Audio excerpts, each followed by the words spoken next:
கிராமத்து அரபி ரசூல் ஸல்லல்லாஹு அலைஹி வஸல்லம் அவங்க கிட்ட வந்து யா ரசூலுல்லாஹ் நான் அல்லாஹ் கிட்ட கேட்கக்கூடிய சில வார்த்தைகளை கற்றுக் கொடுங்கன்னு கேக்குறாங்க.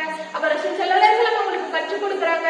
லா இலாஹா இல்லல்லாஹு வஹ்தஹு லா ஷரீக லஹு அல்லாஹு அக்பர் கபீரா வல்ஹம்துலில்லாஹி கஸீரா சுப்ஹானல்லாஹி ரப்பில் ஆலமீன் வலா ஹவ்ல வலா குவத இல்லா பில்லாஹில் அஸீஸில் ஹக்கீம் என்ற வார்த்தையை சொல்லிக் கொடுத்தேன். இந்த கிராமத்து அரபி சொல்றாங்க, யா ரசூலுல்லாஹ் இதெல்லாம் நான் அல்லாஹ் புகழக்கூடிய வார்த்தைகள், ஆனா நான் அல்லாஹ் கிட்ட கேட்கக்கூடிய சில வார்த்தைகள் கற்றுக் கொடுங்கன்னு கேட்டாங்க. ரசூலுல்லாஹ் சொல்றாங்க, அல்லாஹ் மக்ஃபிர்லி, யா அல்லாஹ் என்னுடைய பாவங்களை மன்னிச்சிரு, வரஹம்னி எனக்கு இரக்கம் காட்டு, வஹ்தினி என்னை நேர்வழிப்படுத்து, வர்ஸுக்னி எனக்கு வந்து ரிஸ்க கொடுத்து அற்புதமான துஆவை சொல்லி தரங்க.